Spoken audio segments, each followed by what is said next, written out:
Hi there, Steve Kaufman here. Today I want to talk about a subject, reading and language learning. It's kind of like breaking news. Oh, by the way, if you want to, I know many of you who watch my videos do it to improve your English. You'll be able to click through to a lesson at link to study this. Initially, it'll have the captions from the YouTube video, and this will be replaced when we have the proper transcript. So all of these videos that I make can be an opportunity for you to work on your English. But breaking news, today's special report, a new way of recording information has been discovered, which is one step, more advanced than MP3 players or MP3 technology or recording and voice and listening and stuff. It's actually writing things down and reading it. Like it's called reading. It can be printed or written, and then you read it. And it's a phenomenally efficient way of acquiring information. Reading, and renewable. Like the paper is made of, chips from sawmills, from trees that are harvested in an environmental way. So reading is good. Reading is really good. And the reason I'm talking about that today is several reasons, and I'm going to get into several aspects of it. First of all, there was someone who commented here in Japanese to my Japanese video where I said that Japanese people who are learning English might want to consider learning Chinese as a way of making their brains more flexible, and that'll eventually make their English learning more efficient because they won't be sort of fighting the same difficulties. They'll be expanded, their minds will be expanded. And so one of the commenters here commented in Japanese saying, that's all well and good, but English is very useful. I can communicate with so many people. If I learn other languages, like I use Chinese as an example, it doesn't have to be Chinese, it can be any language. Learning a third language makes the brain more flexible. And this person said, well, that's fine and dandy, but English enables me to communicate with the whole world. Why would I learn another language? So that was one comment. And there was also this debate we've had. I did my video about Arabic. And should we learn modern standard Arabic or should we learn the various regional variations or variants of Arabic? So hitting those two things, why would I'm a speaker of English. Like if we go back to this, the Japanese commenter who was saying, all we really need is English. Why would I learn any other language? Well, following that logic, then English speakers needn't learn any language. And the Japanese commenter also said, I have nobody to speak to in these other languages. Why would I learn them?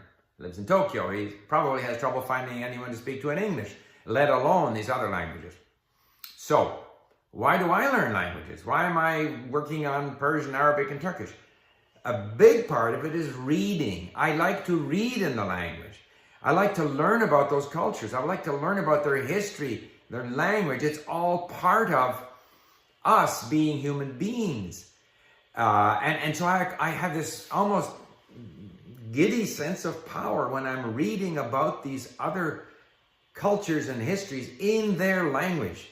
So I don't have to find an Arabic speaker in Vancouver to enjoy reading about Arabic history and of course even in English, because once I get into the language, now I'm reading a book on the Middle East and stuff like this.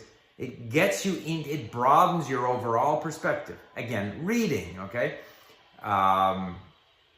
So I can read. And if you're reading in Arabic, by and large, you're reading in standard Arabic. So my view there is, if you're going to learn Arabic, I say learn standard Arabic, learn to read standard Arabic. Every Arabic-speaking native speaker of Arabic reads standard Arabic.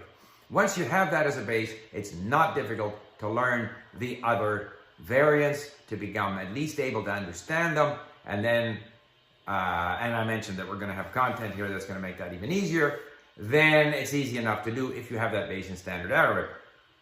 So, reading is a big reason why I focus on standard Arabic. Reading is a big reason why English speakers might find it interesting to learn other languages, and people, say in Japan or in other non-English speaking countries who learn English, may find it rewarding to learn other languages other than English because they'll be able to read in those languages. And reading is a great way to acquire knowledge. It's also a great way to acquire words.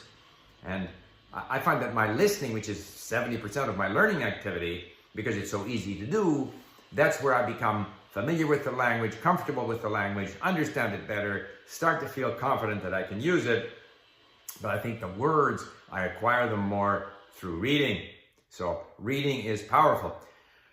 Reading is not only powerful for language learning.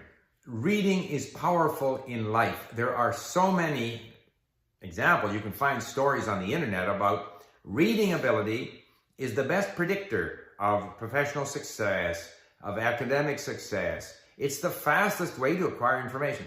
That's not to say that people who don't read well can't do well in life. They do. I know people, I've worked with people who didn't read well. They were maybe dyslexic, or maybe they had lousy teachers at school, or for whatever reason, they don't read well, and yet they were extremely successful managers. They got interested in things maybe mechanical or in some other aspect of things they learned through experience. So if you can't read well, that doesn't exclude you from being successful. I mean, the President of the United States doesn't read well. Now, probably if he hadn't been born into a lot of money, his lack of reading wouldn't have taken him very far, but that's another subject. So reading, and it's a big equalizer. You don't have to go to Yale or Harvard to become a good reader. You begin by being a good reader early. And I've often complained that where they teach reading, they focus so much on details. They're going to try to teach the kids to think critically. They ask them questions before reading and after reading. And to me, that is all nonsense. It just takes away the fun of reading. The way you get people to read is to somehow enable them to enjoy reading. If they enjoy reading, they'll read more. And the more they read, the better they get. Therefore, don't decide for kids what they're going to read. It's like when I'm learning a language and I'm told, you're going to do this story on, festivals and customs, or the names of all the different members of the family, or whatever it might be. Not interested. Give me something that I'm interested in, and typically that'll be something that I'm familiar with. So I think in language learning, we should begin with things that we're familiar with. How people live. Hello, good morning, have coffee, go out to the store, whatever. Don't take it too far away from things that we're familiar with and that we enjoy. The same with reading, getting young people to read, or even older people to read. Give them things they're interested in. Don't ask them a bunch of questions, comprehension questions, pre-reading questions, post-reading questions. It doesn't matter if they understand everything they read. What matters is that they continue reading. So if they're interested in machines, or if they're interested in sports or music, let them read about that, and they'll read more and more. And the more they read, the better they get.